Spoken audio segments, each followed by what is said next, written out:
मूसल नूरजई रणनीतिक मामलों की जानकार हैं, हमारे साथ जुड़ रही हैं। एम्बेसडर अशोक सज्जनहार हमारे साथ हैं। मूसल नूरजई, क्या आपको लगता है अगर भारत और अफगानिस्तान के लोगों के बीच एक बार फिर संपर्क होगा, उससे अफगानिस्तान की मदद हो सकेगी शिक्षा में, हेल्थ केयर में? Thank you for having me.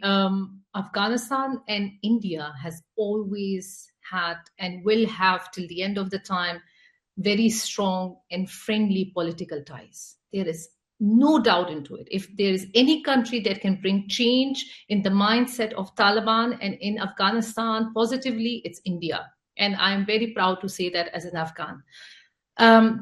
There's one point that I definitely want to mention is that the humanitarian aids from India must be used as uplifting and not for the oppression of the people. Yes. A country is made by its people, and recently half of the country and half of the population, women and girls, are being terrorized, silenced, and denied for the right of living, to live a dignified, a life of dignity, get education, work. So my appeal to India. बड़ी बात आपने की, ये बड़ी बात, that's a big point you're making. लेकिन आपसे मैं ये समझना चाहूंगा, और अगर आप थोड़ा सा हमारे दर्शकों को हिंदी में आप आज तक पर हैं समझा सके कि क्या महिलाओं को जो अधिकार देने की बात है, एजुकेशन की बात है, हेल्थ केयर की बात है, डेवलपमेंट की बात है, क्या भारत एक रोल प्ले कर सकता है? मैं जिस तरह अभी मैंने इंग्लिश में बोला, मैं उसको दोबारा हिंदी में भी बोल सकती हूँ कि अगर कोई ऐसी कंट्री दुनिया में है जो अफगानिस्तान में एक मुस्बत या एक पॉजिटिव चेंज ला सकता है, वो इंडिया है। और मुझे गर्व है ये बोल के कि एज एन अफगान, एक अफगान महिला होके मैं ये बोल सकती हूँ कि इंडिया एक बहुत ही पॉजिटिव रोल यहाँ पे प्ले कर सकता है तालिबान के माइंडसेट को चेंज करने के लिए।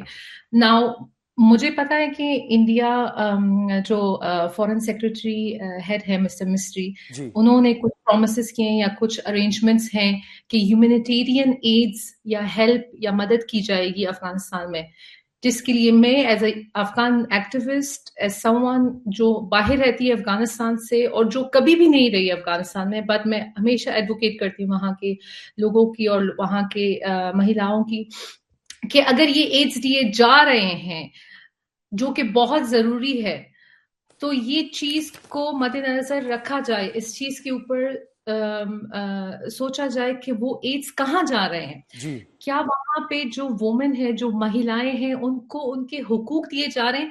और मैं यहाँ पे ये बात नहीं कर रही हूँ कि वहां पे कोई आप मॉडर्नाइज लाइफस्टाइल वुमेन को दें, आप उनको उनके बेसिक राइट्स दें, आप उनको एजुकेशन कंप्लीट करने दें, आप उनको काम करने दें। ये बहुत महत्वपूर्ण बात आप कर रही हैं, और रहिए मेरे साथ, आप बहुत महत्वपूर्ण बात कर रही हैं। और इसीलिए जब एक महिला शिक्षित होती है तो आगे का समाज शिक्षित होता है। आप इस बात को बहुत भली भांति समझ भी रही हैं। एम्बेसडर सज्जनहार, भारत का यह कदम अफगानिस्तान के साथ 2021 के बाद पहली बार विदेश सचिव स्तर पर बातचीत और उनके विदेश मंत्री के स्तर पर बातचीत, हालांकि हमारे जॉइंट सेक्रेटरी जेपी सिंह लगातार संपर्क में रहे हैं, जाते आते रहे हैं, उनकी टीम जाती आती रही है। कितना महत्वपूर्ण है यह कदम सर? बहुत धन्यवाद गौरव, मुझे आमंत्रित करने के लिए। और आपके जो प्रश्न का उत्तर है, पहले तो जो मुरसल नूरजई जी ने जो कहा है, मैं उसके बिल्कुल पूरे उससे सहमत हूं। और जो आपका प्रश्न है जो कितना महत्वपूर्ण है, मैं समझता हूं ये एक गेम चेंजर मूव है, क्योंकि दोनों देशों के इस स्तर पर, दोनों देशों के बीच में बातचीत करना ये बहुत महत्वपूर्ण है। देखिए, जो अभी आपने भी कहा और उनके आपके पैनलिस्ट ने भी कहा, जो वहां पर जो महिलाएं हैं उनके अधिकार, जो बच्चियां हैं उनके अधिकार बहुत ही महत्वपूर्ण हैं। उनको शिक्षा दी जानी चाहिए, उनको काम करने की सहूलियत दी जानी चाहिए। देखिए गौरव, यही एक कारण है जो भारत ने तालिबान की सरकार को, एक ये कारण है बहुत महत्वपूर्ण, और दूसरा है जो वहां पर जो सरकार है वो प्लूरलिस्टिक होनी चाहिए। जो भी वहां पर माइनॉरिटी एलिमेंट्स हैं उन सबको मिलाकर सरकार बनाई जानी चाहिए। केवल एक जो अंश है वहां पर उनको लेकर ही सरकार नहीं बननी चाहिए। इन दो कारणों की वजह से भारत ने अभी तक वहां पर डिप्लोमेटिक रिकॉग्निशन नहीं दिया है इस सरकार को, और लेकिन- इसीलिए जैसे आपने कहा लेकिन वो ये जरूरी acting- भी है उनसे संपर्क में रहना, क्योंकि जी, अगर जी, वहां जी। पर एक वैक्यूम क्रिएट हो गया तो उस वैक्यूम का फायदा चीन जैसे मैं देश उसी उठाएंगे। पर- और उसी बिंदु पर मैं आना भी चाहता हूं। अमेरिका मैं के उसी जाने पर के आ बाद रहा था, गौरव। अमेरिका के मैं जाने वही के बाद कहना चाह वहां रहा पर था। $1 ट्रिलियन के कहा यह जा रहा है, वहां पर रेयर अर्थ मटेरियल है। अगर भारत वहां नहीं होगा, अगर वहां प्रजातंत्र नहीं होंगे, तो चीन जैसे देशों का वर्चस्व वहां स्थापित हो सकता है। और यह अफगानिस्तान के लोगों के लिए, वहां की जनता के लिए, वहां की महिलाओं के लिए और पूरे विश्व के लिए अच्छा नहीं हो सकता। एम्बेसडर सज्जनार, इस बात से आप सहमत होंगे सर?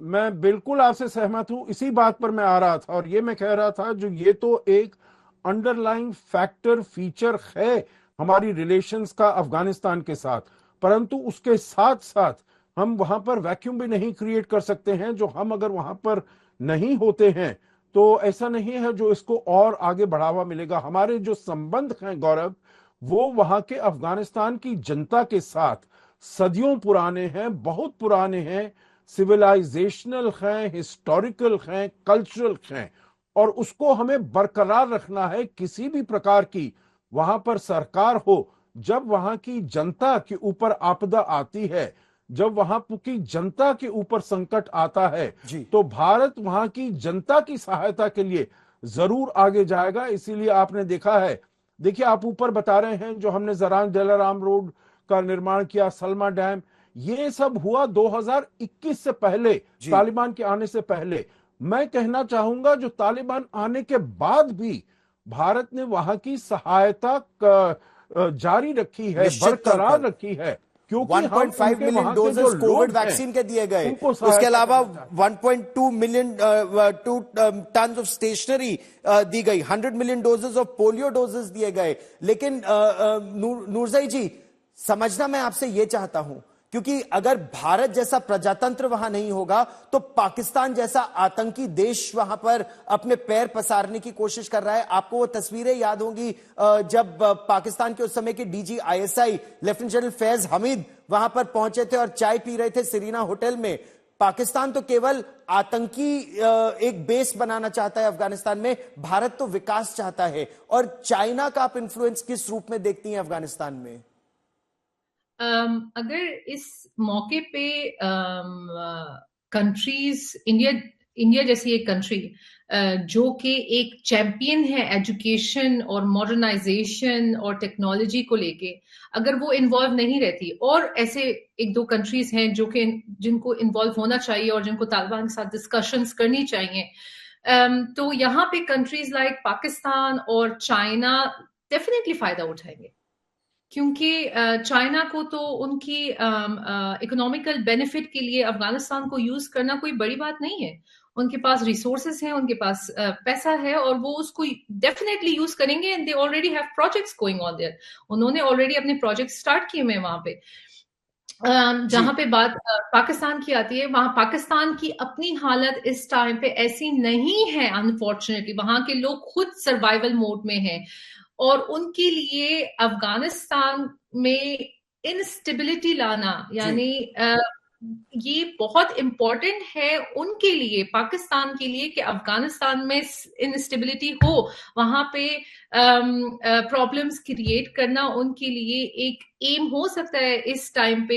क्योंकि पाकिस्तान का मकसद तो केवल कैनन फॉडर है कि जो अफगान लोग हैं उनको मानव बम बनाओ और इंडिया में भेजो और हर जगह अपना वर्चस्व बनाओ। चीन केवल एक्सप्लॉइट करेगा रिसोर्सेज, भारत विकास ला सकता है। और किस तरह का विकास, मैं अपने दर्शकों को ये दिखाना भी चाहता हूं। गर्मियों की छुट्टी होने वाली थी, मेरे पापा आने वाले थे, तो हम लोग सभी खुश थे। तो मैं बेड पे चढ़ के डांस कर रहा था, लेकिन वो पहले ही आ गए।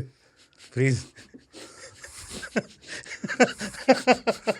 तो मैं उस समय तो कंटिन्यू नहीं कर सकता था, तो फ्रीज फ्रेम टाइप का हो गया। कसम पैदा कर